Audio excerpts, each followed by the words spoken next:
are once again a full commission. Next, we have roll call on the agenda. And Alan, if you would be so kind as to take roll call, that would be awesome. Absolutely. Chair Martinez. Here. Monica Atteridge. Here. Keith Becker. Here. Sarah Dorman. Rachel Simaconda. I see Sarah and Rachel. I saw them both, their initials at least. Stephanie Birdwell. And Jeremy Musgrove. Present. All right, we still have quorum for those who didn't answer, Chair Martinez. So once they're able to unmute and say here, they'll be fine. And you're good. That would be fantastic, and thank you once again. So welcome, everybody. I'm thrilled to be here with all of you. And just some logistics for the meeting. If we choose to speak, please announce that in chat, and then I will go ahead and keep track of where they come in the chat, and you'll be announced in the order that they appear in the chat. But definitely, if you do have a statement, please place that in chat, and we will go through the process accordingly. So item number 4, do we have any public participation for today's meeting? We do not. Okay, moving down to item number 5 on the agenda. Any informational items from Commission on Inclusion and Adaptive Living members? This is the time to share information with your fellow commissioners. So please do so if you have something. And Jamie, what we did with this item for this week is that we gave a spot for the new commission members to give a short bio of themselves and why they wanted to serve on this commission. Yes, I do see that. I've been excited about that. So not to put anybody on the spot, but who would like to go first? I don't mind going first. Thank you so much, Rachel. Good to hear your voice. Thank you. So my name is Rachel Simaconda. I was born and raised here and actually went to school with Jamie, and Mr. Randall was one of my teachers. Have been here, my twin and I have been here our entire lives. I am now disabled, and I have a son who is disabled. And one of the reasons I wanted to join the commission is because I think that we both have unique enough disabilities that I felt that I could be a voice for those two particular things. So that's why I'm here, and I'm absolutely thrilled to be here. And Rachel, let me just say I'm thrilled to have you here. Rachel and I have known each other since we were very young, so that's a friendship that goes way, way back. I'm looking very much forward to working with you, so thank you for taking the time and the devotion that you have to promote disability awareness in the community of Flagstaff. Thank you very much.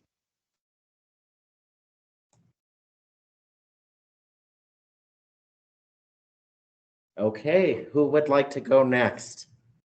Hi, Jamie. This is Jeremy Musgrove. I can go. Sure, Jeremy. All right. Good afternoon, everyone. My name is Jeremy Musgrove. I currently work at NAU, and I support students that have intellectual and developmental disabilities in college. So we have a program that's designed to advocate for them, teach them the skills to succeed in college. And before that, I attended NAU. That's how I ended up here in Flagstaff. I've been here about 6 years now. Before that, I served 5 years in the Marine Corps, got to go all over the place. It was a great time. And I'm here really because I just want to advocate for individuals with disabilities in the community. It's what I do for my 9-to-5 job, Monday through Friday. So this is a great opportunity to hear about some of the gaps in the community and connect with folks that can help implement solutions to those gaps so that we can have a more equitable community and all that.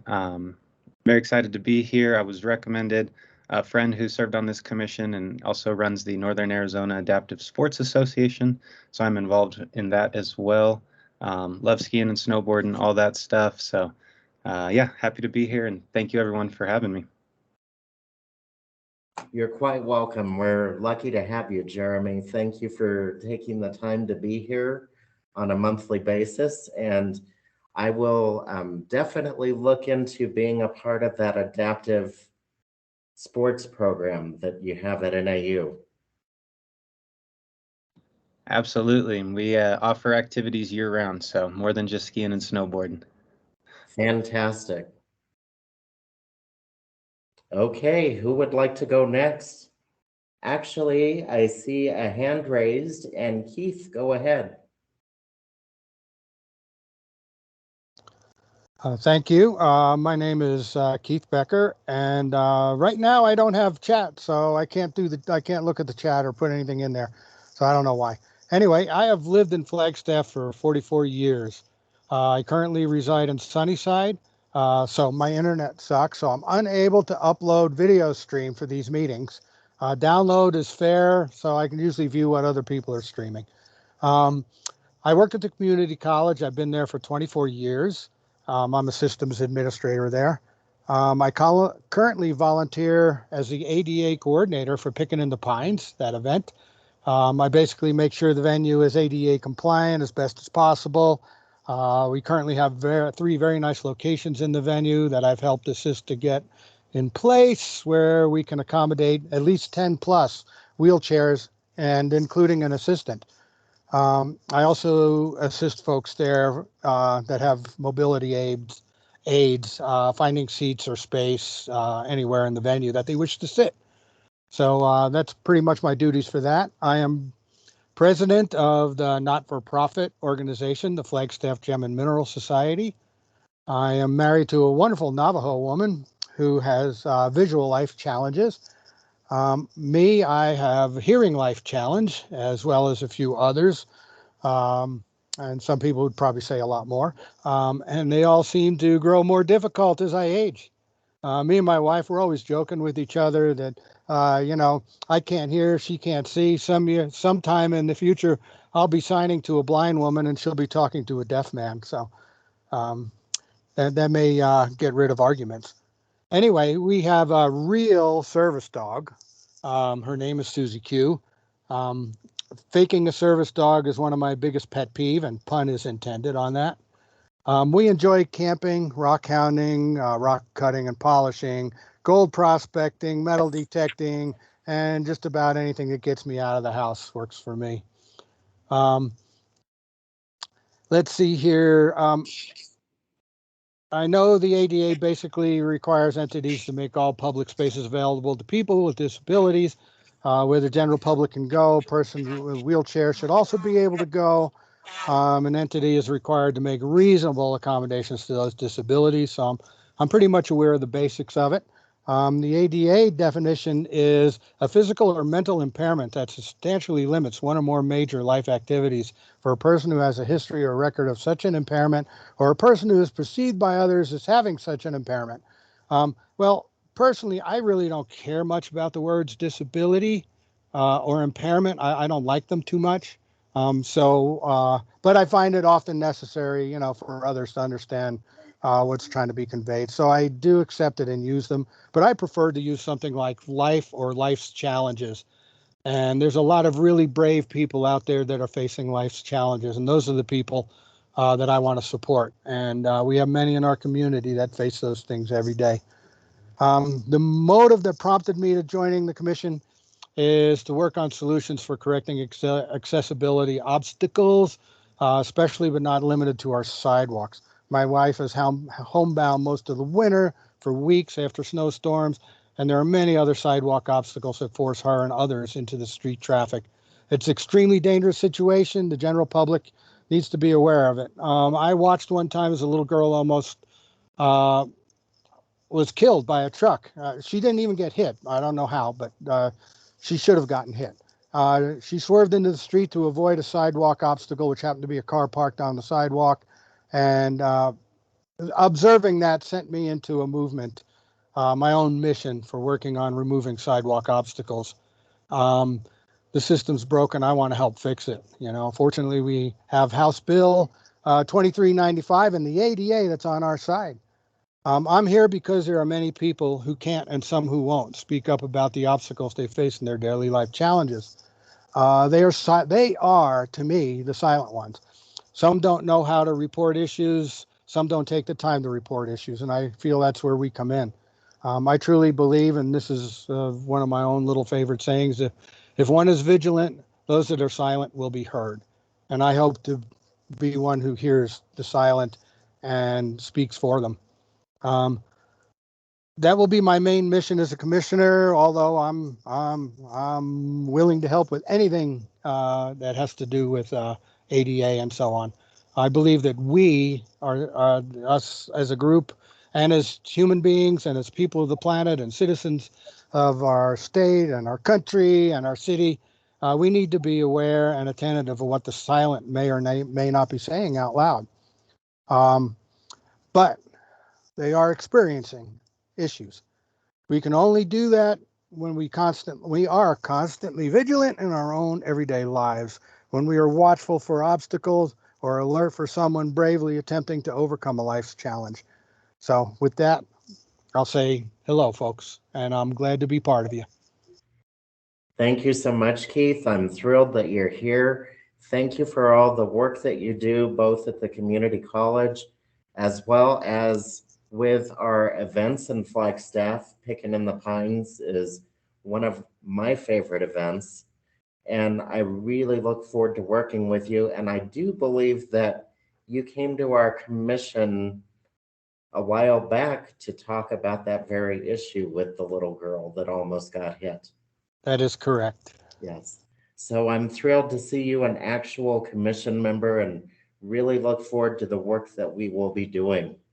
I hope we can all meet in person sometime too. Me too. That will be very nice. Okay, who is next? I believe Sarah might be next.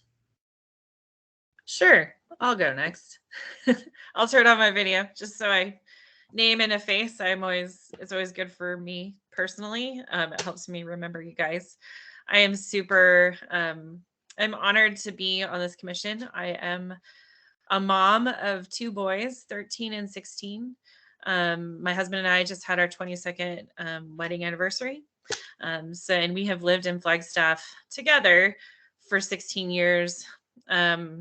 He pretty much grew up here. So I guess I'm a native by marriage, maybe a native Flagstaffian by marriage.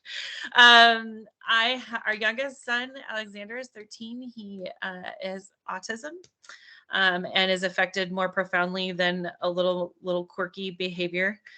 He is minimally verbal, and I find it very challenging for him to be a part of his community. As Flagstaff is a progressive city in many ways, sometimes it feels like our disability community is marginalized and quiet. And my goal here is to really make his voice heard. I can't speak for him. But I can hope to give him greater opportunities in the future as he becomes an adult. So my passion would be, he participates in Northern Arizona Adaptive as well. He does the kayaking, he's done some skiing, but my passion is recreation. And at one point, the city of Flagstaff had adaptive recreation or therapeutic recreation, and somewhere along the line it disappeared. And I would love to see more inclusion in those types of things, as well as just for him to feel like he's part of the community, no matter what it is, that we are accepting of those with intellectual disabilities as well.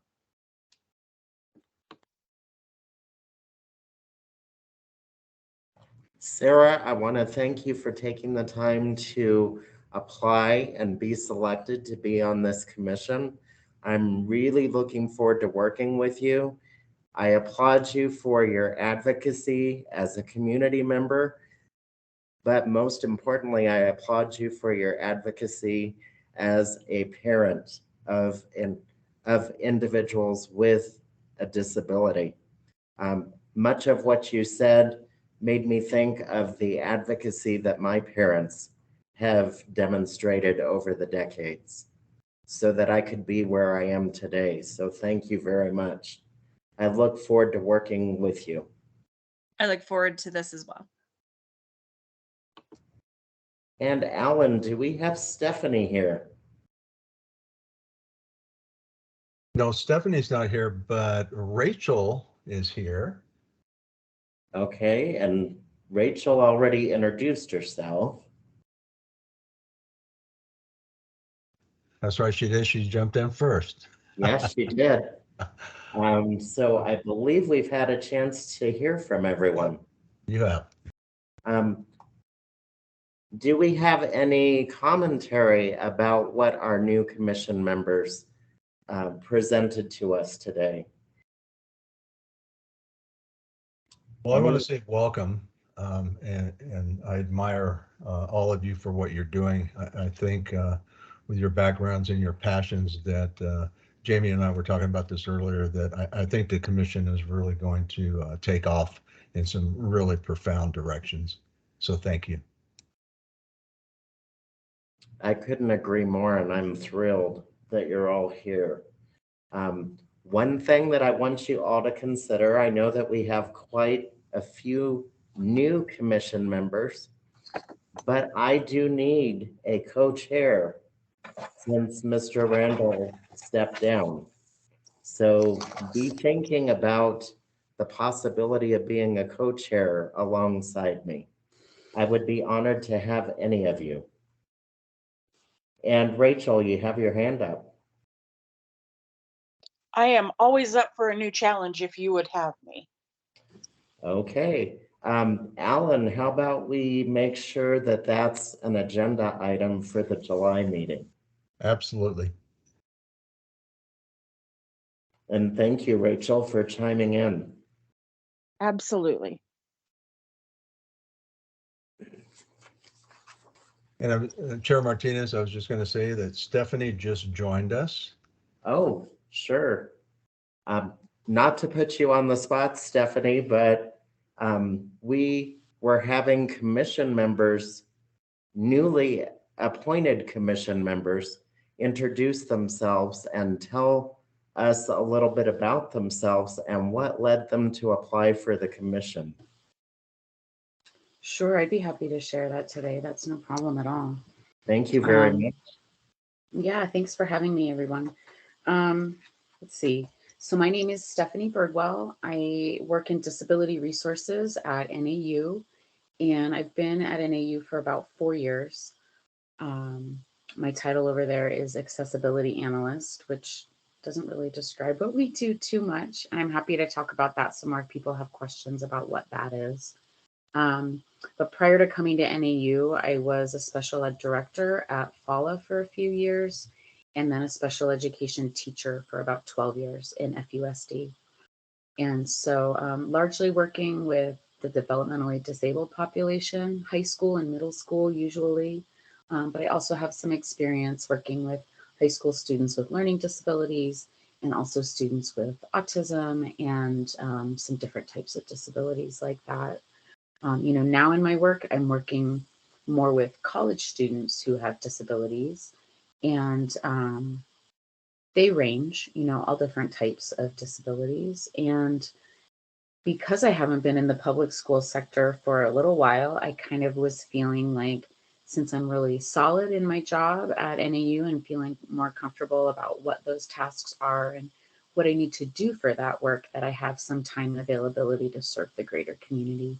And so I knew that Russ was going to be retiring, and Russ and I have worked together for many years through the transition team here in town. And yeah, so I'm just really glad to be able to be here and to be able to support the greater Flagstaff community in any way that I can. We are thrilled to have you here, Stephanie, and I really look forward to working with you. You bring a vast array of knowledge to the table, and I look forward to sharing ideas with you. Thank you for taking the time to be here and advocate for the community of Flagstaff and those with developmental disabilities, as you always have. Absolutely. Thank you, everyone.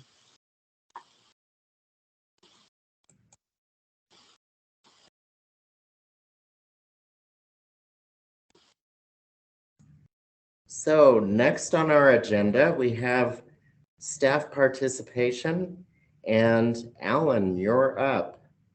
Okay. Alan and Lisa are up. I'm actually going to turn this over to Lisa to give all of you an update on the city's hybrid commission meetings for a short update. Hello, everyone. My name is Lisa Cada, and I'm one of the staff liaison for Commission on Inclusive and Adaptive Living.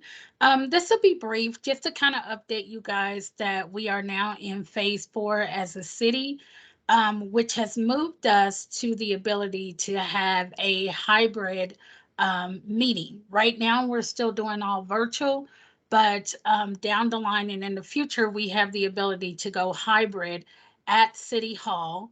And when the conference rooms are available, booking our meeting at City Hall. I will tell you that there's a little bit of a challenge there because a lot of other committees are, trying to buy for time and space to get those openings.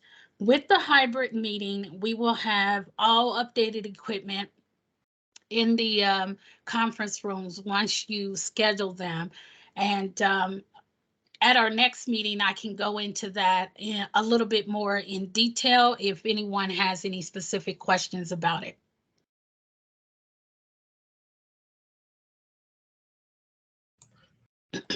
Lisa, I just wanted to ask a quick question. When are those hybrid meetings anticipated to start? They have started already. They started last month. And so I know that they was trying to get the IT team to kind of update the equipment. So there was a little bit of lag time. They opened it, but then we had some challenges getting IT to get us some equipment that would work for each committee. That has now been implemented. And so I just have to get with Stacy to schedule a time when we can go hybrid and see what's available. Okay, perfect. Thank you for that update. You're welcome. And part of that, Chair Martinez, was getting people trained to operate all the new equipment. So Absolutely. We want to make sure that everybody knows how to operate it correctly. Definitely. I look forward to the possibility of seeing you all in person. That will be wonderful. It seems like such a long time ago that actually took place. So fingers crossed that we get to do that soon. Okay, and Alan, I do believe that Estella said that she wouldn't be here until July. Is that correct? correct. Okay, so moving down to the Hajoni student liaison, we have Michelle Eisenberg. Is Michelle in the house? I do not see her as having logged in, Jamie. Mr. Chair, this is Monica. I'm apologize that Michelle didn't let anybody know, but she's actually in a 2-day workshop. Okay, that's fine. Monica, not to put you on the spot, but do you have anything to update us on in Michelle's absence? I am so sorry, I do not. I would have taken the time to get updated if I had realized, put 2 and 2 together and realized she wasn't going to be here. So we'll have a robust update for you next month. We understand and we look forward to it. Thank you. Thank you. Okay, so we're moving down to item number 7, the approval of the minutes from, I do believe, May 24th. May 24th, 2022. So if you need a moment to review those minutes, then we will call for a motion.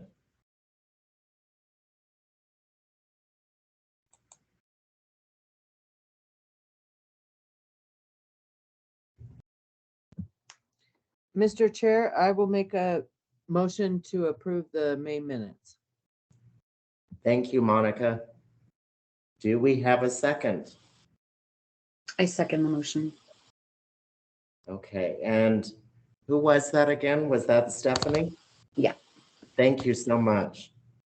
Okay, so all of those in favor of approval of the minutes from May 24th, 2022, signify by saying yay. Yay. Yay. Yay. Yay. Yay. All of those in opposition signify by saying nay. Hearing no nays, the yeas have it. The minutes from May 24th, 2022 are approved as written. Thank you very much. And the date of the next meeting will be July 26th, 2022. So mark that on your calendars, July 26th, 2022. More than likely, we'll be right in the middle of monsoon season. Okay, and next we move down to our action items. And so with our first action item, we have discussion on the City of Flagstaff voluntary self-identification form to improve the process for hiring people with developmental disabilities. Mr. Allen, you're up. Yes, and I sent this all out in the, just to give everybody an update for the new commission members. This was brought up by Vice Chair Randall. We use this form that I sent out every 3 years. And some of the discussion we had is, let me share my screen real quick with all of you so you can have it in front of you. Can you all see that? Yes. Yes. Yes. Okay. So really what we're looking at and the discussion is, were there any, and this is a government form, but it doesn't mean that we can't implement some changes from a city level. And it's really to get participation with city employees to identify and let us know where our opportunities are. So here, this section you can see, as you look at this, what do you see that could be put into this form that would help us identify more, that people would be more participatory in this process? And part of this background, and Chair Martinez can back me up on this, is that we've had a low participation rate. As you can see, yes, I have a disability. No, I don't, or they don't wish to answer. So we really started to look at this. Is there something in here that we could be identifying that would help individuals feel freer to participate in this process? Alan and fellow commission members, I do see that Rachel has her hand up. One of the things that I, as a parent of a child with a traumatic brain injury, he absolutely refuses to identify as anything but a traumatic brain injury survivor. And I've dealt with that through the IDEA education stuff. It's really hard. And so that's something that I would like to see included in this. But my other question is, where is this disseminated at? Because I don't know that I've ever seen this, and I've been in the city for 51 years. Where is it? It's something that HR Human Resources sends out. So if we go up, It's every 3 years for us. So we send this form out, and what we do is we send it out in a mass email to all city employees. And then they send it back to us. And then we put together a percentage of how many people, and I believe the percentage last time, Rachel, was less than 20% of the entire city responded with a favorable response to it. Everybody else declined to answer of the forms that we received back. Does that answer your question? It does very well. Thank you. Okay. And Alan, if I remember correctly, you were looking for at least 7% of individuals to respond to the form? Correct. And that's right in the form. Okay. Any other questions for Alan regarding this form? I noticed that. Oh, sorry. I'm new to this. I Go can raise right my hand. You can Thanks. just jump right in, Stephanie. It's fine. Okay, thanks. I was just wondering, you know, in my work at Disability Resources, people also have to self-identify. One of the major differences between, like, you know, the ADA and IDEA. And so for families that have experience with IDEA, it's kind of tricky for them because they're not accustomed to that. So I find myself sometimes explaining the benefits of self-identifying. And I wonder if there's any possibility of including any kind of statement like that on this form to help people understand. You know, it does mention towards the top that we hope you will consider filling this out, but it doesn't give any information about how it could be helpful for a person or for the institution. Or Okay, that's a great comment, Stephanie. You know, maybe offline, and we could communicate by email of some of that wording that you've used in the past that might be helpful, so that when I bring this for a change, that we can do that, because that's a great example of educating people to be more comfortable with this process. mm-hmm. And I also know that Russ and myself had expressed having an additional page maybe to express some of those highlights of why it's beneficial to self-identify. So I'm right there with you, Stephanie, on that. Awesome. Yeah, I think that so often people fear information being used against them. And so helping them understand how it could be helpful to them seems to, you know, counterbalance that. Absolutely. And what we can do, Chair Martinez, is with these suggestions is bring this up again. And like I said, Stephanie, we can talk, and Chair Martinez, and we can bring up some suggestions to the commission and how that looks, much like we do when we go out and make recommendations for projects that are out in the community, how that's worded, and to really be inclusive. Fantastic idea. So, and I do know that we also talked about the possibility of training to get this information out there and let people know that this form does exist and the benefits of why the form exists. Correct, and that's something that Lisa, who is my subject matter with our Learn program, to reach out to the city are working on. So Fantastic. I think it's a great form myself. Do we have any other commentary regarding the form before we move forward?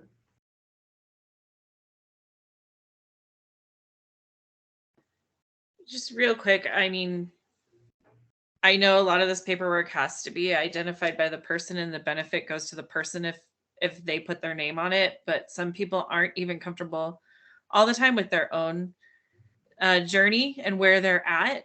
Whereas they might identify as having a disability, they may not want it attached to their name yet and let everybody else know that they have a disability. As someone who worked formerly in HR, like I totally get that's confidential and it won't go anywhere else outside of that office. But I don't know if maybe there's a way to, I don't know. You can't necessarily do it without the name because then you couldn't give them the accommodations that they possibly would need, but more people might identify if they could do it anonymously or have an option for that. That would actually give us a greater sense of the percentage of people that we're dealing with. If they were able to identify, but not identify by name.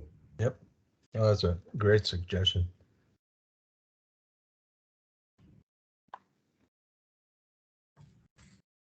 Okay. Work in progress. Any other informational items regarding the self-identification form?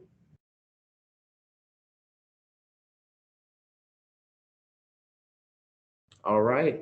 Thank you so much, Alan, and look forward to revisiting this in the very near future. You're welcome, Chair Martinez. Thank you. Okay, and we are moving down to item number 10, and we have Robert Wallace here, the open space specialist with the City of Flagstaff Parks and Recreation, Open Space and Events, to present on the Greater Observatory Mesa Trail Plan draft. Thank you for being here, Robert. You're welcome. Good afternoon, everyone. Let's see if I can get my camera to work real quick. So it's nice to see everybody today. I'm the open space specialist for the City of Flagstaff, and it's great to be here with you today to provide a little bit of update about our progress. So I have a short presentation that's about 15 or 20 minutes long, and then we can open it up for questions and that sort of thing afterwards. Okay, so you can you see my screen there? Just want to double check. Yes, it's coming through great. Yes. Great. Well, I'm here to provide an update on the Observatory Mesa Trail Plan, and I'd like to recognize that several partners actually have helped us get to this point that we're here, and that includes the American Conservation Experience, Lowell Observatory, the Coconino National Forest Service, the Open Spaces Commission had some input as well, and also the Flagstaff Trails Initiative. So a big thank you to all of them to help us get to this point. And we started our public participation on the 14th of this month, so not long ago. So these are the topic discussions that I'm going to include in my talk a little bit. So what location the plan addresses, how the plan was created, the plan, how it addresses preservation and recreation for the site, what the plan proposes, and what the next steps are, including public participation and your feedback as well.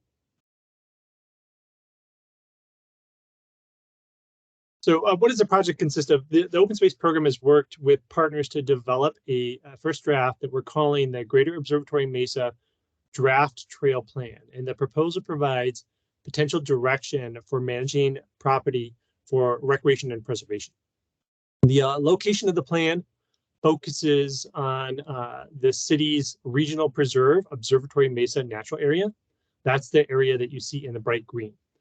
This is the city's largest open space preserve. It's around 2,200 acres.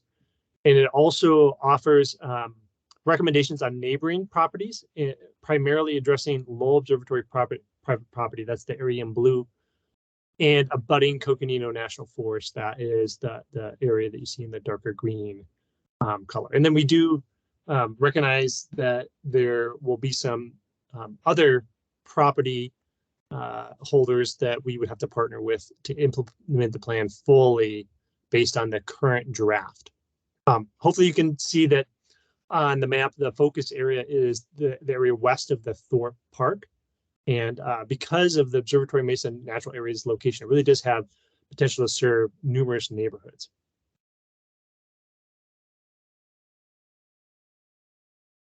So why was the proposal created? Well, in 2013, voter approved funds were used as match for an Arizona State Parks Growing Smarter grant. And the city thus does own the Observatory Mesa Natural Area. And because grant funds were utilized to purchase the acreage, the grant agreement bestowed Arizona State Parks a conservation easement over the property. And this does require that the acreage be retained forever as conservation land. And it requires the city of Flagstaff to provide the right to engage in and permit in recreational use of the property. So this plan was thus drafted to support those agreed upon requirements.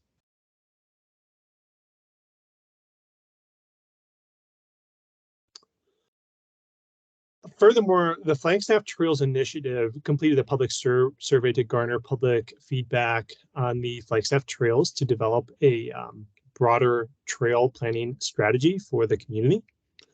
Public comments were compiled and evaluated to better understand the public's relationship to outdoor recreation in Flagstaff. And a total of 1,700 comments were received.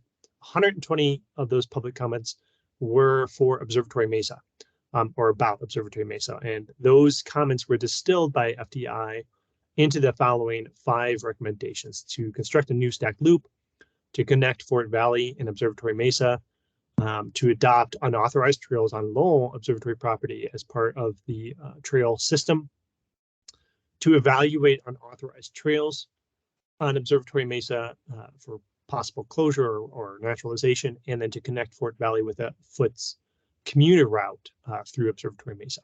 So there's really a high level of interest in Observatory Mesa, and I think we can see that as it was expressed through the public comments. And we did try to reflect those prioritized recommendations by FDI in the plan that you see before you.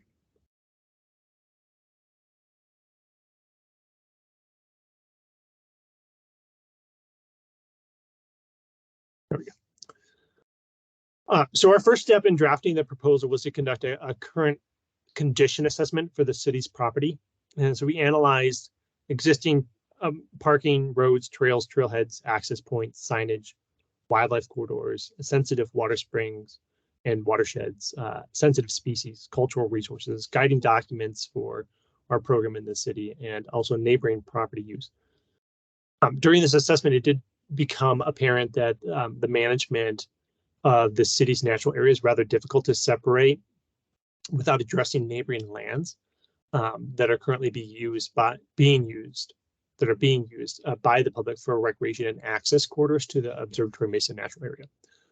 So thus, in addition to the natural area that the city owns, the plan also makes recommendations regarding Lowell's private property and Coconino National Forest and other private property and HOA partners that abut the natural area. So Lowell's very excited about moving forward with this.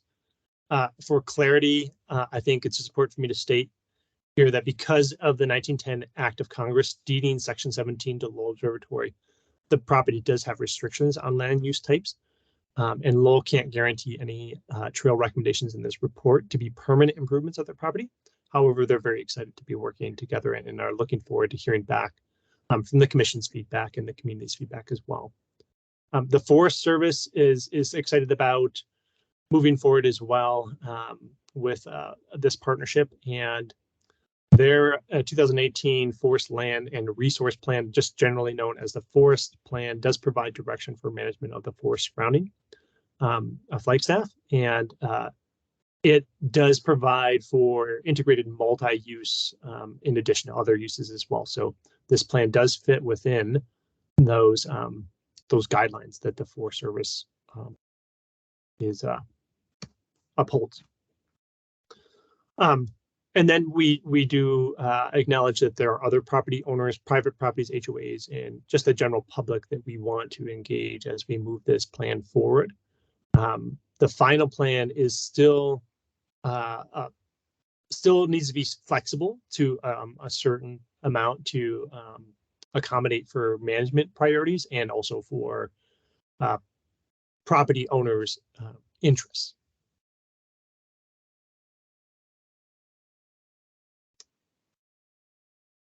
So the area receives about an estimated 20 or 30,000 users. It does offer a broad array of recreation, as you can see there. We currently only have 5.8 miles of formal trails, providing access to the city's 2,200 acres. So there is a lot of area for growth here.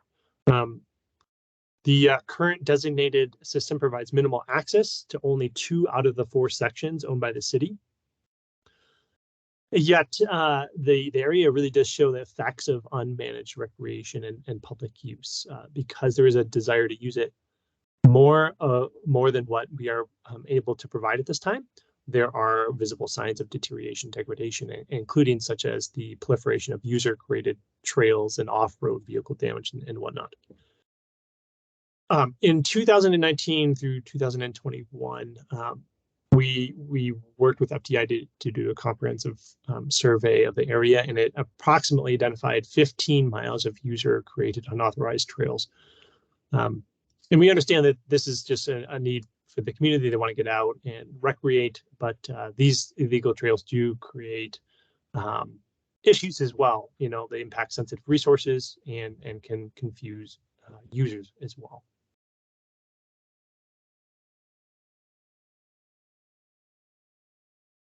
So this is just a general map here that summarizes the existing conditions of the location. So you can really see here that the unauthorized and abandoned roads really form a convoluted network of paths that we'd like to help remedy. So after our initial condition assessment, this draft plan was developed with extreme care and thought. And we tried to accomplish 2 main things in the plan: to identify strategies that will benefit the preservation of the area and wildlife that use the location, and incorporate those strategies into the draft process, and then to propose a trail system designed for the implementation of the Observatory Mesa Natural Area and adjacent properties that helps meet the needs for the community. And within those needs, we try to address those that also have challenges for getting out and using our hiking trails. So during our assessment to identify strategies for preservation, we did analyze wildlife corridors. We looked at sensitive watersheds and springs, sensitive species, cultural resources, and whatnot. And therefore, you know, this draft does provide guidance on the selection of sustainable alignments, naturalization of unauthorized trails, appropriate uses of the completed trail system, avoidance of ecologically sensitive areas such as northern goshawk, the Woody Ridge Wildlife Corridor, buffers around springs, stock tanks, and archaeological sites.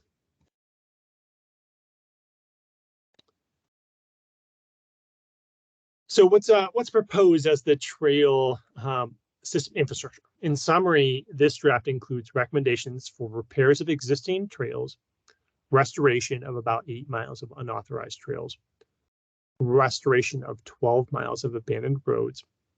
It recommends an additional 8 more formal access points with resulting 12. We did have some initial feedback from some neighborhoods, and that were not pro some of these access points. So we have taken a few of those off the map just to help alleviate concerns at this point in time. And we'll be working kind of with HOAs and that sort of thing in that neighborhood to see if we can actually add some access points. And this, you know, access points would help the city accomplish the community goal of providing 10-minute walking access time for all residents.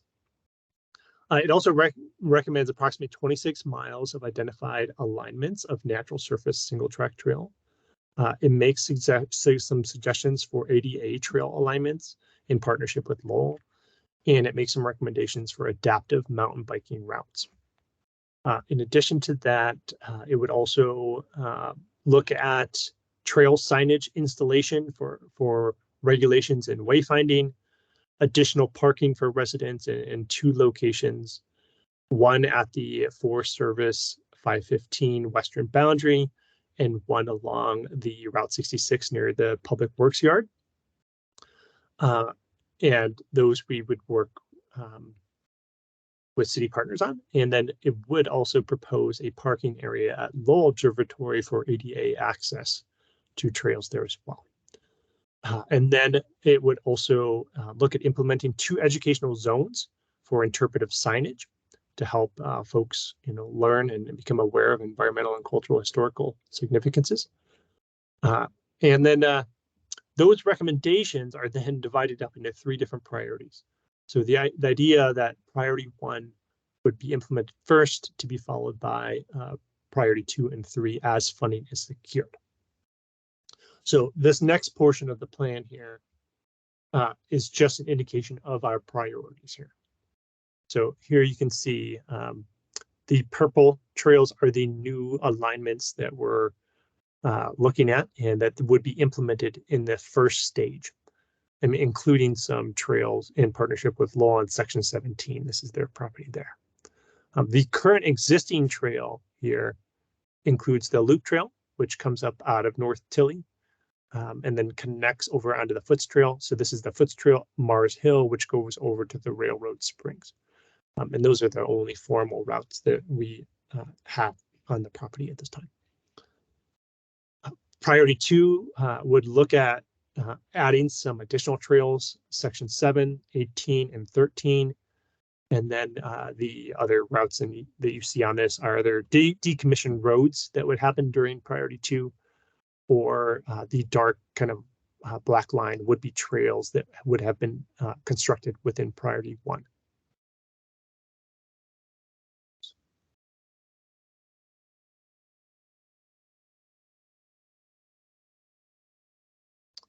And this is the final priority 3, which would work on connections of sections 12 and 16, and then perhaps even offer a route to the Fort Valley Trail system through this kind of lengthy trail that goes off towards the north.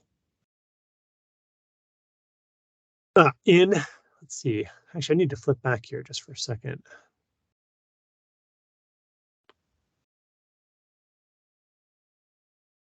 Apologies here. So in priority 3 here, you can see this kind of purple area here. This is on Lowell's Section 17, just to the west of their campus. This is where we have proposed an ADA trail alignment in partnership with Lowell.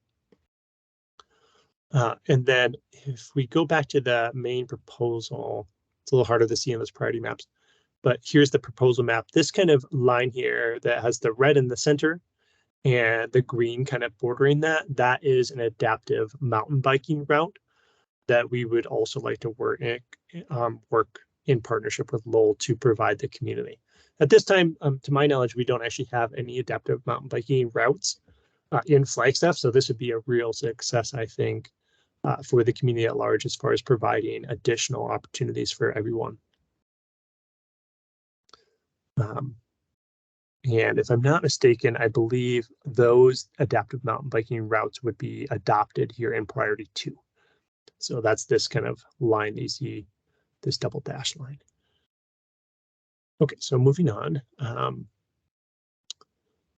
Here you see the overall proposed action compared to the existing unauthorized current conditions. So you can kind of see of what the plan, just at a glimpse, would kind of look like as opposed to what it looks like currently. So we hope that the community feels like this is a vast improvement of what the existing circumstances are.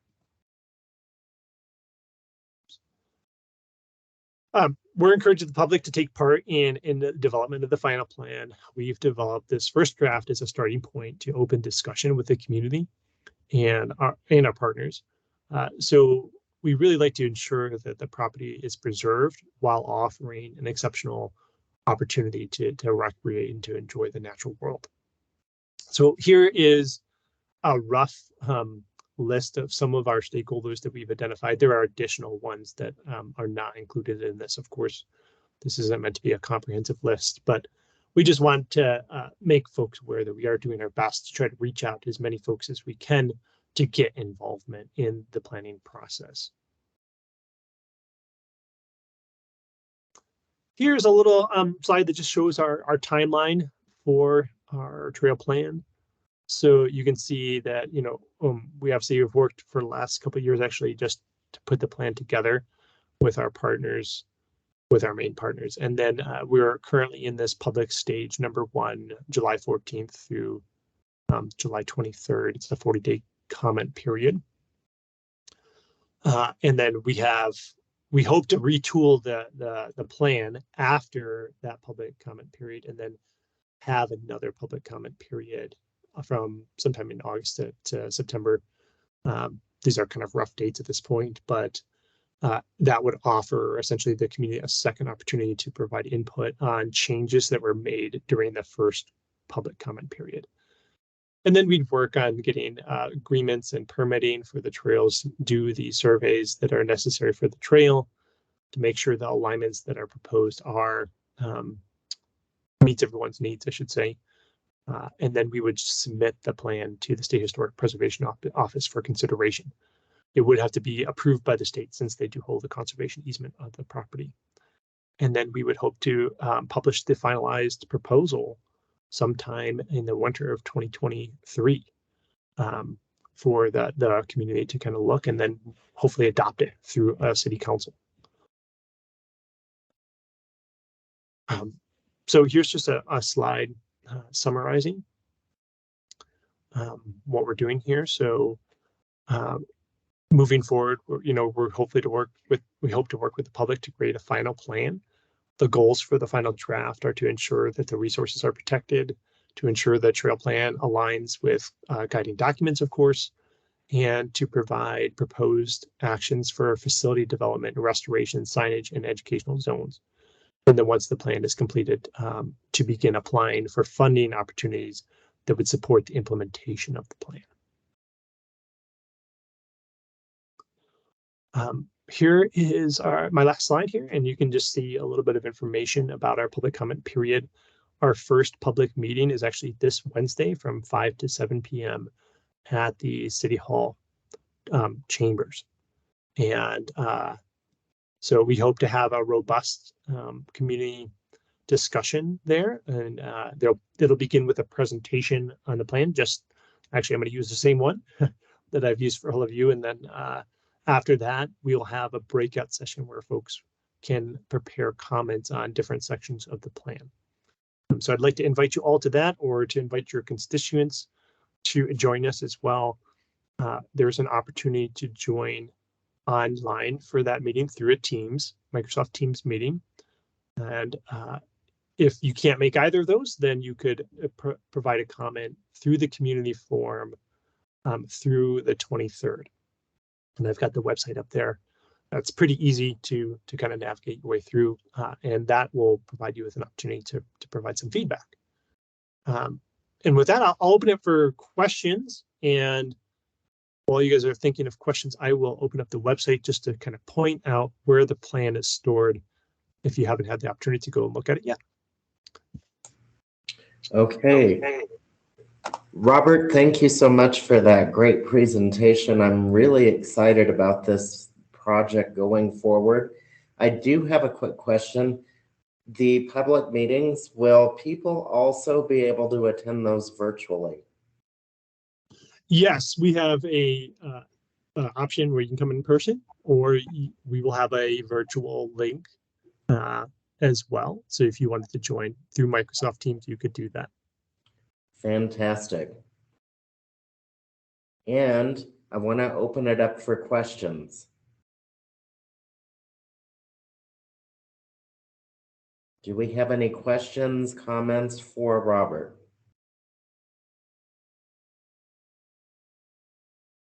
I have a couple of things possibly. Certainly, go right ahead.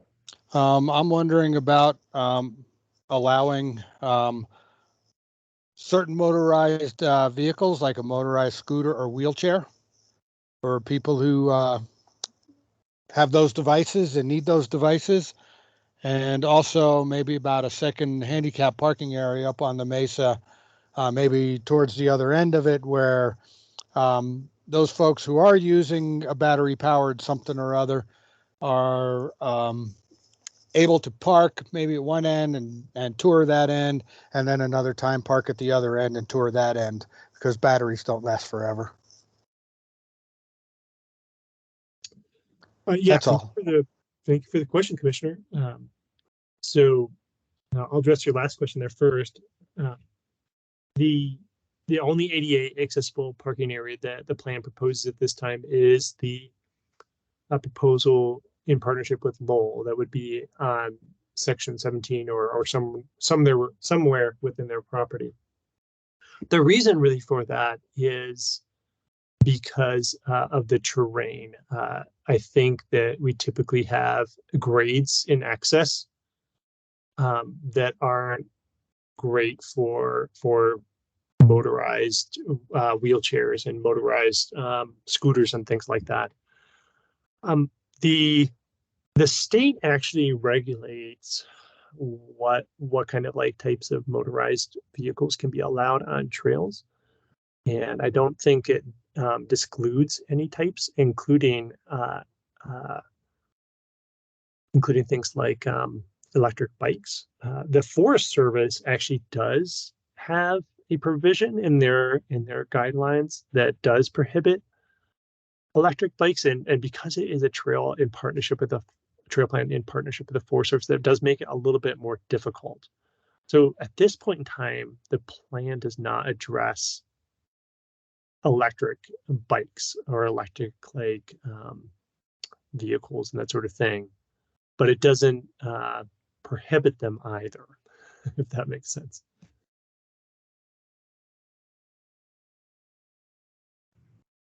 Okay, and Jeremy, I did see that you had your hand up. Yes, I just wanted to comment on the electric bike thing. With the proposal to have a adaptive trail put in for biking, I just wanted to point out that most of the adaptive mountain bikes do have electronic assist, so they are powered by an electronic motor. I'm not sure if that's been considered or brought to your attention, Robert. Well, thanks for sharing that. I didn't realize that. I should have assumed that there were versions of electric bikes for adaptive mountain biking as well. The ones that I've read about are like pedal bikes where you use your arms or whatnot to pedal as well. So I'd assume that they're both. So I hope that we can include both as well, and I think we'll hopefully work out those details as we move forward too. Great. And then I was also wondering if there was any consideration into multiple adaptive accessible trails. One of the things that a lot of the adaptive recreation programs in the state of Arizona focus on is independence and having a progression. So enabling those students to progress to more difficult tasks over time with the most independence possible, to align with what they are trying to achieve with their programs. I think having multiple options would be an ideal scenario. So I just wanted to put that out there. Yes. I'd like to actually go back to my presentation for a moment, and I'll pull up those maps and kind of show you the proposed adaptive mountain biking route. Before I do that, I already changed screens, so I'll just kind of take the opportunity to do this. Here you can see this is the city's open space webpage. So if you just Google Flagstaff open space, it would pop up. And then if you go to the Observatory Mesa Natural Area page, you can view the current plan, so the Greater Observatory Mesa Trail Plan draft. You can take the survey just down below by clicking that link, and you can look at the detail for the community outreach planning that is coming up. So I just wanted to kind of bring that to attention to the commissioners so you can take a look at it further. And if you have additional comments, we'd love to have your input on that. And then let me go back real quick to my presentation here.